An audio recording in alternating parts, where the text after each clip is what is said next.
Are cruises a great value? Absolutely. Until maybe you add up all of the extras like I did. In this video, I'm going to share with you which extras were worth it and which ones I really think you can skip.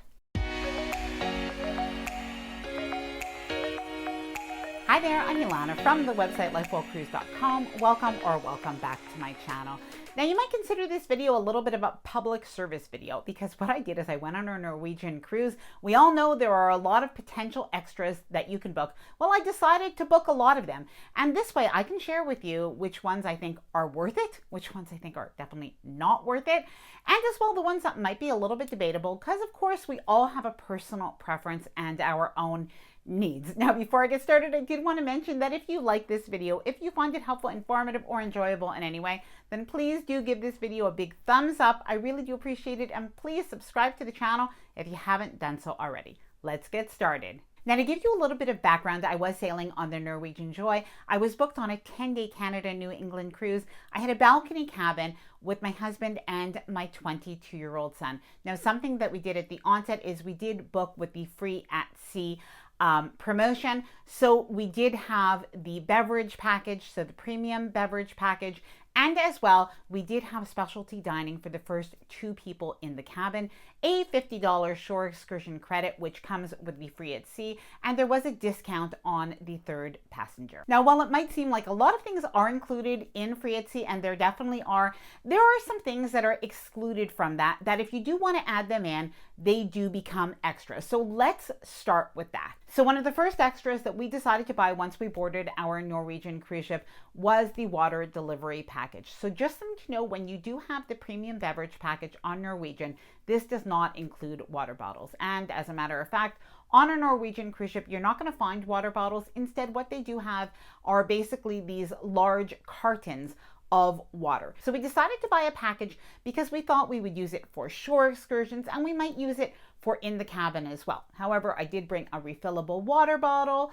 In any case, the price for the package for 12 was about $35 for basically 12 liters or so of water. You could also get a package for only 6 because we had a 10-day cruise. We decided to buy the 12. However, by the end of the cruise, we actually ended up still having 6 remaining. It just wasn't that practical for us to bring those cartons with us, and we ended up sometimes just buying water bottles when we were on excursions. And really, if you were in the cabin or even around the cruise ship, you could definitely drink the cruise ship water. It's absolutely safe to drink. Now, the only thing that might make it worth it is the fact that if you were to buy those cartons individually, they would have been $5.50 each. Now, another extra that I decided to buy, and being honest, I had some mixed feelings about this one because this I thought really added up to a lot of money. It was kind of expensive, but I do love my coffee. So you guessed it, it is the Starbucks package. The Starbucks package is about $15 per day,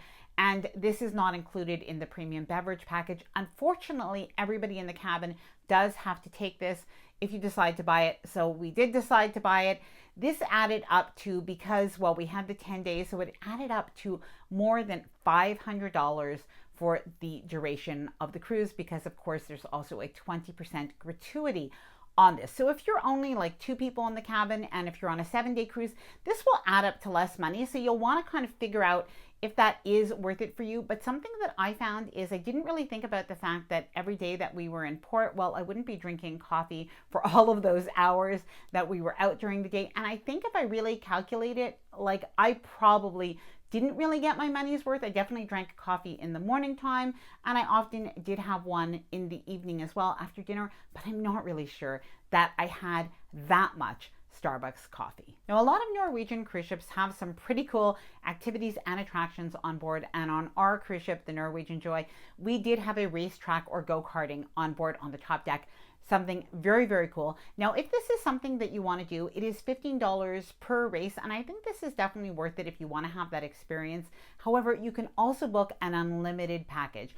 Unlimited racing was $199 for a 10-night cruise. Now, we were told even if it was a 7-day cruise, it would be the same price. So we did think that this was a pretty good value.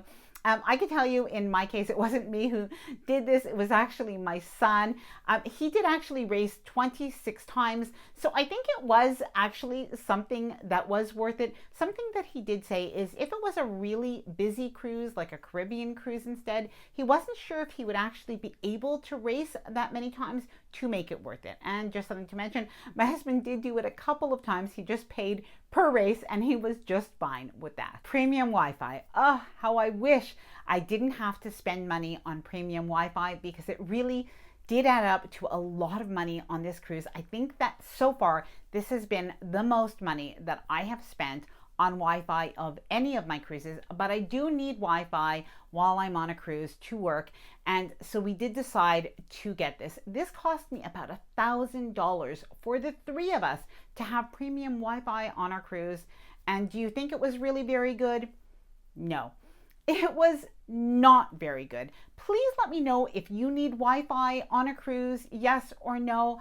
Personally, I think if you don't really need Wi-Fi, I would not get it, or I would get a little bit of a lesser package. I just don't think it's worth it. You do get with Free at Sea a small amount. I think it's like 150 or 250 minutes that you get depending on the length of your cruise of Wi-Fi. So if you just need a little bit of Wi-Fi for emergencies or to check a couple of emails, that is what I would do. And I would instead use my Wi-Fi when I'm at cruise ports, and I would definitely skip the premium Wi-Fi if you do not need it. Now, I like to mix things up a little bit between things that I think are worth it and not worth it. And this, I think, was 100% worth it and really very reasonably priced.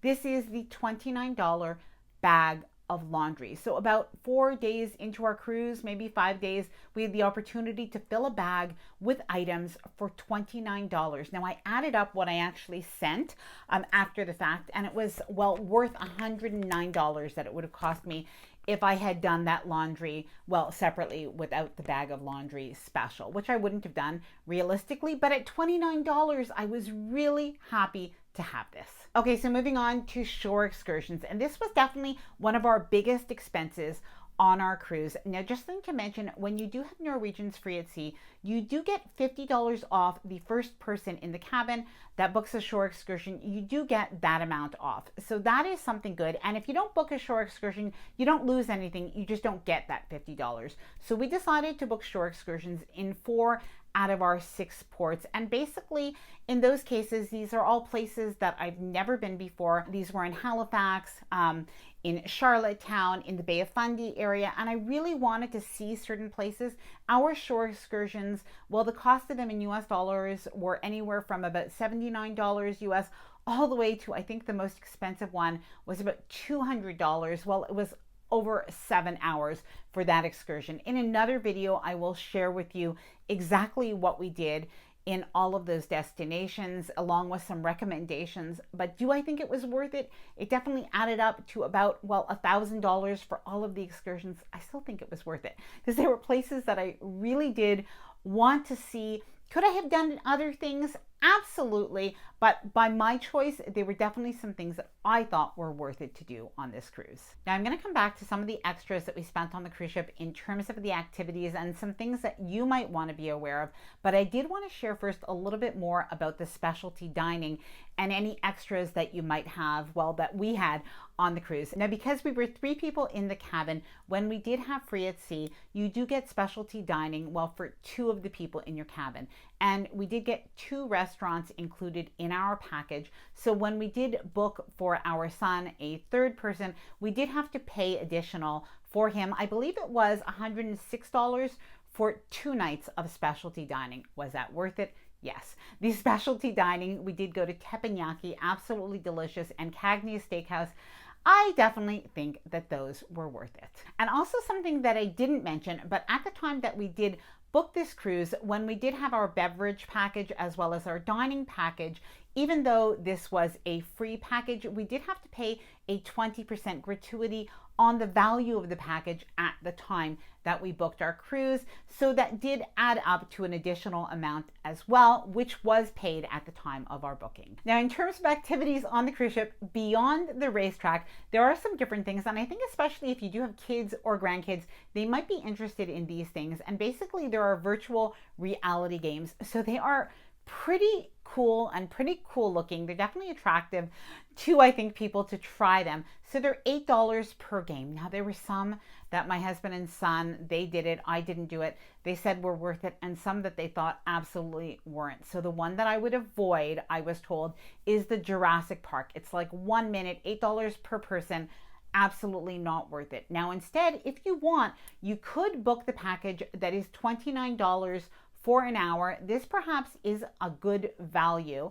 Or you could also book a full day for $49, or for more money, I'll put the prices on the screen, you could also book for the entire cruise. Now, a little warning, something that might not be worth it if you do any of these like longer packages, is the fact that something my son mentioned is he did get a little bit of motion sickness during these virtual reality games. So he said, just kind of make sure that you think that your stomach can take it, these virtual reality games, because if you do book a $200 package or something like that, or even a $49 package, if you only end up going on 1 or 2 rides, it probably wouldn't be worth it for you. Oh, and there's one other extra that my son said to mention, that this was actually something that he thought was even a better value than any of those virtual games, and this was laser tag. So laser tag was $10. He said that was a lot of fun, and that was something that was definitely well worth it. Now, even though we didn't do all of the extras that were available on this cruise, for instance, I didn't use the spa at all,